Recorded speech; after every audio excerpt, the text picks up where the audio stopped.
The McDonald's was buzzing like any other day, kids shouting over Happy Meals, fries sizzling behind the counter, and the low hum of conversations blending into one steady background noise. No one expected anything unusual. Then, a man in a simple hoodie and jeans dropped to one knee in the middle of the floor, holding out a small velvet box. A few people glanced over. Then came the chuckles. A group of teens at a nearby table started snickering. One woman rolled her eyes. A man muttered something under his breath about cheap proposals. Phones were raised, not to capture the love, but to record the embarrassment. Some even whispered, "Why here? A McDonald's?" But what they didn't know, what they couldn't possibly imagine, was who this man really was. His name was Marcus. And he didn't care about the stares, or the smirks, or the fact that his surroundings were anything but glamorous. Because to him, this wasn't just any fast food restaurant. This was where it all began. Years ago, when he was homeless, hungry, and invisible to the world, she was the only person who treated him like he mattered. Her name was Alicia. She was working the late shift, mopping floors, taking orders with a tired smile, and sneaking extra nuggets into his bag when she thought no one was looking. She saw him, really saw him, long before the world knew his name. That's why Marcus chose this exact spot. Not the Eiffel Tower. Not a private rooftop in New York. Not a five-star restaurant in LA. No, he chose this fluorescent-lit corner of McDonald's because it held more meaning than any postcard-perfect backdrop ever could. But the crowd didn't know that. All they saw was a black man, kneeling in front of a woman, in the middle of a fast food joint, and they assumed it was a joke. Then, the cameras caught her crying. But not from shame. She wasn't embarrassed, she was overwhelmed. And when she nodded, and he slipped the ring onto her finger, something shifted. People leaned in. They started to notice the way he held her hand, the way she trembled with joy, and the way he whispered, "This is where my whole life changed." And just when they thought the moment had peaked, Marcus stood up, turned to the crowd, and said, "Thank you all for being here. Now if you'll excuse us, we have a flight to catch." That's when a sleek black SUV pulled up outside. Then another. And another. Gasps echoed through the restaurant. Out stepped men in tailored suits. One handed Marcus a silver envelope. Inside? First-class tickets to Paris, and a deed. A $2 million surprise. The laughter stopped. People scrambled to stop recording and started watching, really watching. Because suddenly, the man they laughed at didn't look so ordinary anymore. And the proposal they mocked? It had just become the most unforgettable moment anyone in that restaurant had ever witnessed. But who was Marcus? Where did the money come from? And what happened after that SUV door closed behind them? That is where the real story begins. The SUV door shut behind them, muffling the noise of the stunned crowd still frozen inside the McDonald's. Alicia looked at Marcus with wide eyes, her voice shaking. "What's going on? Marcus, where are we going?" He didn't answer right away. He just smiled, held her hand tighter, and said softly, "I told you I'd never forget where I came from. But now it's time you see where I've been." The vehicle pulled off, merging into the street as if this moment wasn't something straight out of a movie. Alicia stared out the window, heart pounding. This man she'd loved for years, who once slept behind that same McDonald's, was full of secrets. She knew he'd been working on something, disappearing for hours every day with no clear explanation. But he never talked much about his past, or his plans. He'd always say, "Just wait. I want to show you when it's ready." Now here they were, in a luxury SUV, on their way to God knows where, with a diamond ring on her finger and questions she never thought she'd be asking. Back inside the restaurant, videos of the proposal were already hitting social media. Some with captions like, "McDonald's proposal gone wrong?" Others with, "Turns out he's not who you think." People were reposting, speculating. Comments flooded in. Some mocked him. Others defended him. But one thing was clear, the internet was intrigued. Who was this man? Only a handful of people knew the truth. A few years back, Marcus had been at rock bottom. After his mother passed away and his younger brother got caught up in the system, Marcus drifted. He had no family left, no stable job, and no address. Days blurred into nights, and every dollar counted. That's when he met Alicia. She didn't ask why he was always alone. She just offered kindness, little things most people overlook. A smile. A free coffee. A seat near the heater. And in those small gestures, Marcus saw something rare, genuine care. But what no one knew was that Marcus wasn't just another guy down on his luck. Before life hit him hard, he was a quiet genius. He had a mind built for patterns, numbers, and ideas. He used to sketch app designs in a spiral notebook, even when he had no phone to test them on. And when he finally got access to a public library computer, he taught himself how to code. Day after day, between janitor shifts and sleeping in shelters, he was building something big, something he never spoke of. He called it Safe Hands, an app designed to connect low-income families with emergency housing, food support, and job leads in real time. It started as a side project. Then one day, an investor stumbled across it at a local pitch event Marcus almost didn't attend because he didn't own clean shoes. The rest happened fast. Investors. Funding. A tech company. National attention. But Marcus kept it quiet. He wanted no spotlight until Alicia was beside him. Now, riding through the city in silence, she finally asked, "Marcus, why didn't you tell me?" He looked over at her, his eyes full of something deeper than just love. "Because I needed to know this part of me wouldn't change how you saw me. I needed to know, you loved me when I had nothing." She squeezed his hand, tears pooling in her eyes. Still, she couldn't shake the question that lingered in the air like smoke: why now? Why the sudden proposal? Why the $2 million surprise? And as the SUV turned toward the airport, Marcus glanced at his phone. A message lit up the screen. "It's time." What did that mean? She didn't know it yet, but the next 48 hours would change everything she thought she knew about the man she just said yes to. The airport was quieter than usual when they arrived, as if the world itself was holding its breath. The black SUVs didn't stop at the main terminal. Instead, they curved around to a private gate tucked behind a security checkpoint. Alicia had never been here before. Marcus walked ahead like he knew exactly where he was going. A man in a navy blazer nodded, greeted him by name, and opened a secured door without asking for ID. Alicia's confusion deepened. Inside, a private jet waited. Sleek.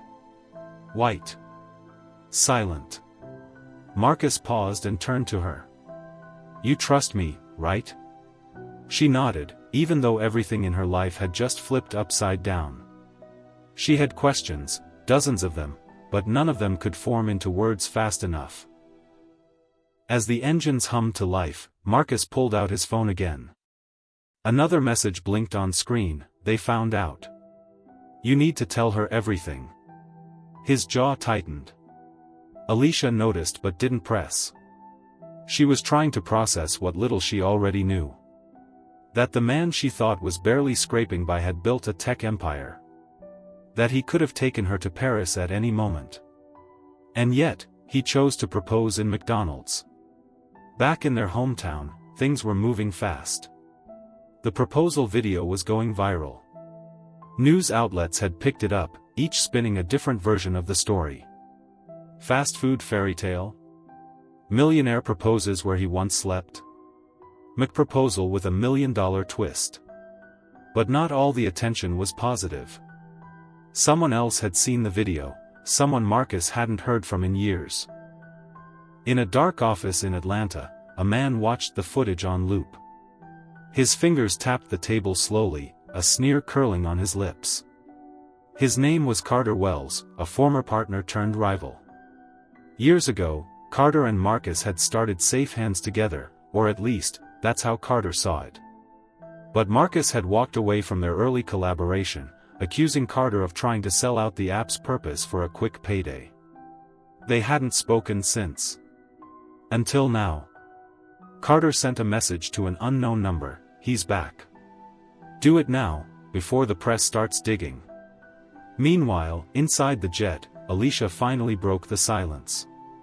"Why Paris? What's there?" Marcus hesitated. He'd been waiting years to tell her everything, but now the past was catching up faster than he planned. "There's someone I need you to meet," he said carefully. "Someone who helped make all of this possible. But there's also something else." She leaned in, eyes searching his. "What's something else?" He sighed. "A truth I didn't think would ever catch up to me." Alicia's heart skipped. The man she loved, who she believed was finally free from struggle, was still running from something. At that same moment, a journalist named Dana Jacobs was piecing together a story. She'd seen the proposal video, too. Something about Marcus's face seemed familiar. She dug into old local reports. Homeless man. Library regular. Then she found a photo, an older one, faded and grainy, of Marcus and Carter, standing side by side at a tech expo. The caption read, "Founders of the next big startup?" Dana's instincts flared. There was more to this story. And if what she suspected was true, then Marcus wasn't just a genius who built a company, he was part of a cover-up. Or maybe, a betrayal. Back on the plane, Marcus stared out the window, watching the clouds drift past. He had 7 hours before they landed. 7 hours to tell Alicia everything before the world did. But he didn't know that someone had already leaked the story. Or that by the time they landed in Paris, everything, his company, his name, and their future, would be on the line. The plane touched down in Paris just as the sun dipped behind a line of gray clouds. The light outside was fading, but inside Alicia, something was just beginning to stir. Her heart felt heavier with every passing minute. Marcus had been quiet the entire flight, his fingers tapping rhythmically against the armrest, lost in thought. He kept glancing at his phone, reading messages he didn't share. Alicia didn't press, but her patience was wearing thin. Whatever truth he was carrying, it was big. A black car was waiting for them on the tarmac. No customs, no delays. Just a straight shot into the heart of the city. As they drove, the Eiffel Tower came into view, glowing softly through the drizzle. But neither of them looked at it. The tension inside the car was thicker than the clouds above. Alicia finally spoke, her voice low and trembling. "You brought me all the way here, just to avoid telling me the truth?" Marcus looked over, guilt tightening his jaw. "No. I brought you here because I owe you the truth. But I needed time to figure out how to say it. Because once I do, there's no going back." She stared at him. "You're scaring me, Marcus." "I know." The car pulled up in front of a narrow stone building tucked between high-end boutiques. A woman with silver hair was waiting at the entrance. Her posture was regal, but her eyes were kind. "Bienvenue," she said softly. "We've been expecting you." She kissed Marcus on both cheeks like a mother greeting a long-lost son. Alicia looked between them, confused. "Who is she?" Marcus took a deep breath. "This is Madame Solange. She helped fund Safe Hands in the beginning. When no one else believed in me, after Carter tried to bury the whole project, she stepped in." The name Carter hit Alicia like a cold wave. "That's the guy, the one from the photo?" Marcus nodded. "He didn't just walk away from Safe Hands. He tried to destroy it. Tried to turn it into a profit machine that left out the very people we were building it for, people like me." Solange stepped in. Marcus walked away from everything to protect the mission. But Carter, he never stopped trying to get it back. Alicia's voice dropped. And now? Marcus looked her in the eyes. Now he's making his move. At that exact moment, thousands of miles away, the internet was exploding. The leaked story had gone viral. Tech hero or master manipulator? The headlines were brutal. Accusations, partial screenshots, legal threats. Blogs questioned whether Marcus had stolen Carter's ideas.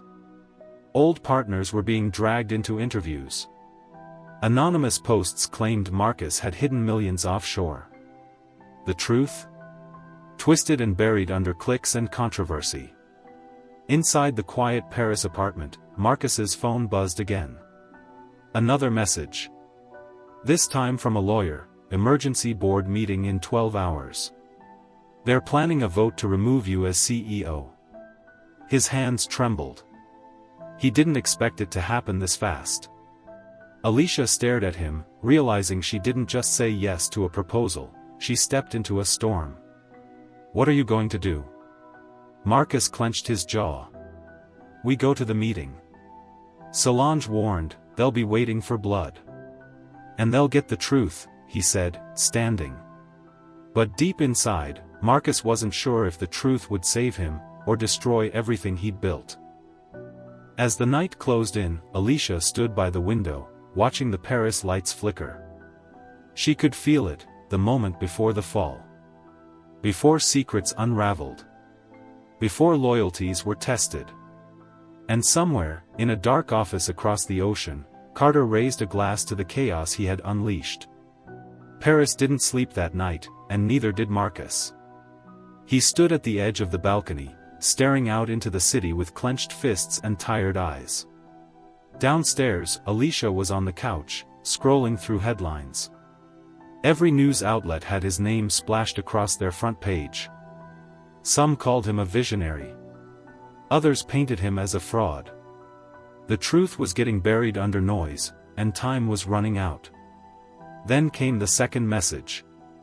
Not from his lawyer. Not from the board. It was from an unknown number. Just one line. She knows everything. Check your email. Marcus froze. He rushed back into the apartment, pulled out his laptop, and opened his inbox. The subject line hit him like a punch. Carter isn't the only one coming for you. Inside was a single video file. He played it. It was security footage, grainy, dated, but clear enough to recognize the faces. A much younger Marcus stood in a lab, holding up a prototype phone with the early SafeHands interface on the screen. But beside him wasn't Carter. It was someone else, someone Marcus hadn't thought about in years. Janelle. His first partner. The one who helped sketch out the original design on napkins. The one who believed in him before even Carter did. He thought she'd moved on after he dropped out and disappeared. But now she was back, and she'd leaked the video with a timestamp that predated Carter's involvement by months. And at the end of the footage, Janelle's voice echoed through the recording, "The truth always surfaces, Marcus. Even the parts you try to forget." Marcus closed the laptop slowly. His heart pounded in his ears. Alicia had been watching from the doorway. Who is she? He didn't answer right away. His chest tightened. She's the reason SafeHands exists. Alicia stepped forward. What did you do, Marcus? His silence said more than words ever could.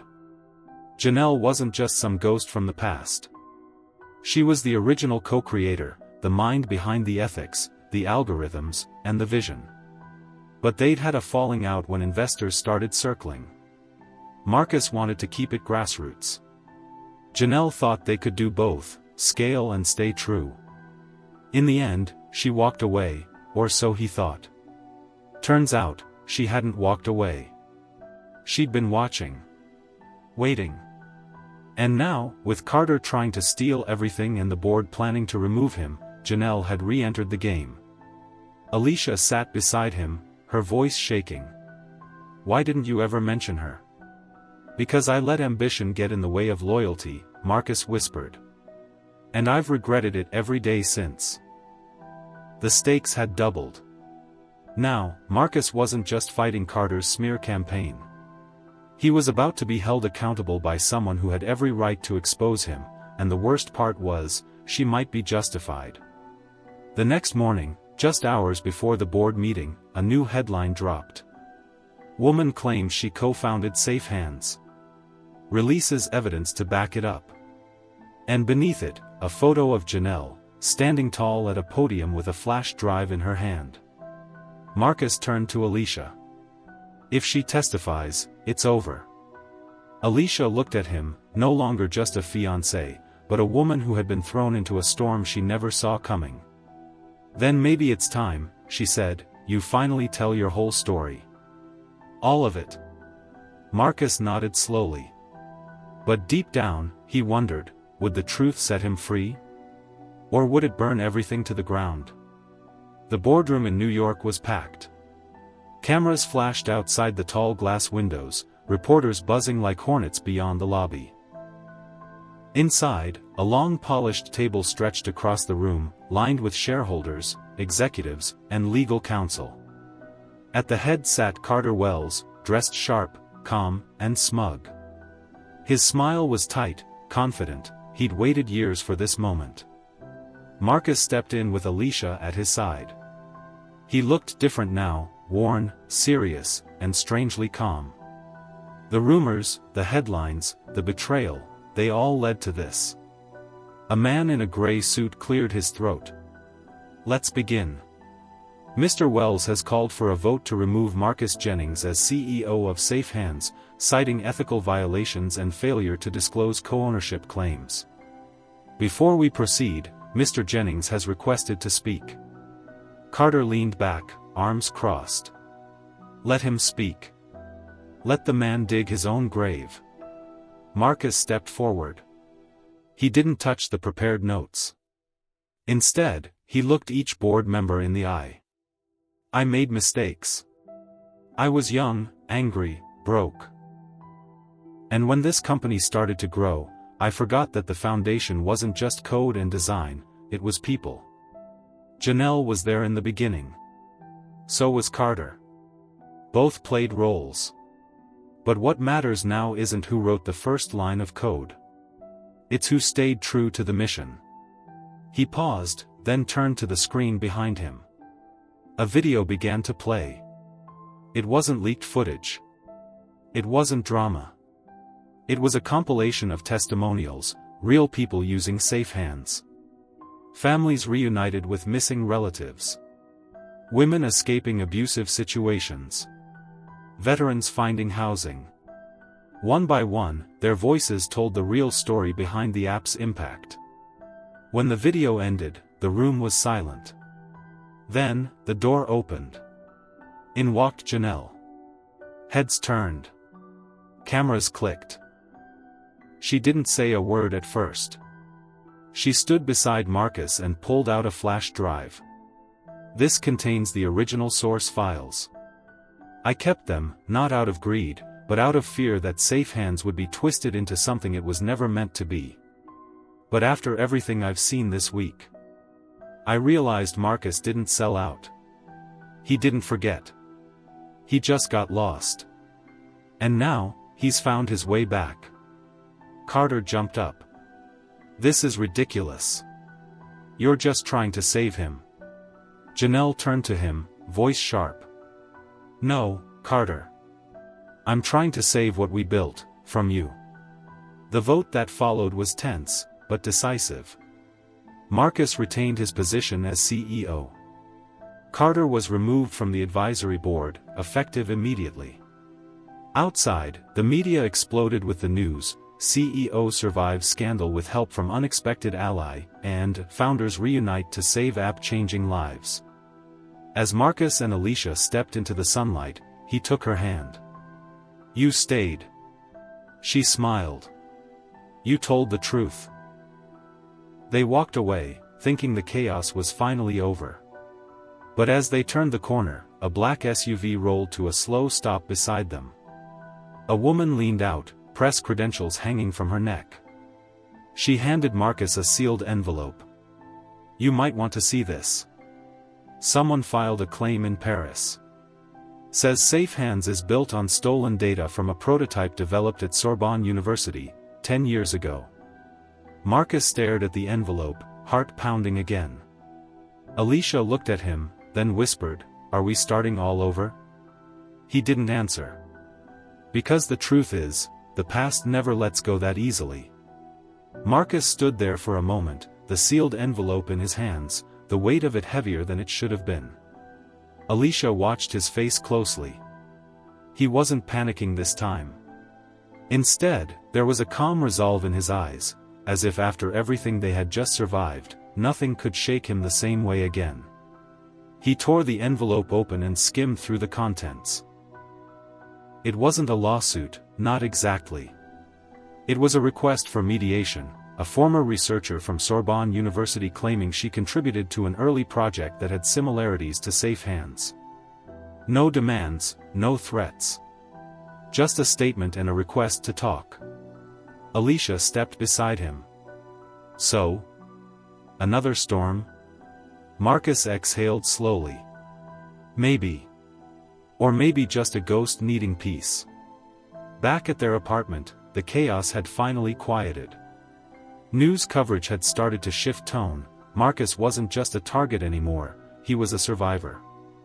Janelle agreed to return as an advisor, not for power, but to help steer the company back to its roots. The board issued a formal statement, clearing Marcus of wrongdoing and announcing a new initiative focused on ethical tech development. The damage had been real, but so was the healing. Marcus met with the woman from Sorbonne 2 weeks later. Her name was Colette. She was kind, brilliant, and sincere.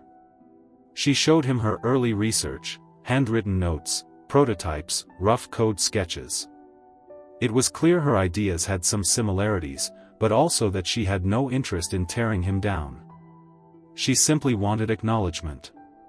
A seat at the conversation. Marcus offered her a partnership on the Safe Hands Foundation's next phase, global expansion into underserved European communities. She accepted, with a quiet smile that said everything. The internet slowly moved on. Another scandal. Another viral distraction. But those who had followed the story from the beginning knew there was something different about this one. It wasn't just about tech or business, it was about loyalty, honesty, second chances, and remembering where you come from. 1 month after the boardroom showdown, Marcus returned to that same McDonald's. Not for the cameras this time. Not for a grand gesture. Just to sit with Alicia and share a quiet meal in the booth where it all began. She leaned on his shoulder, fries in hand, and whispered, "You know, we could have had dinner at the Eiffel Tower." He smiled. "We still can. But this place, it's home." Outside the window, no one stared. No one pointed. The noise had died down.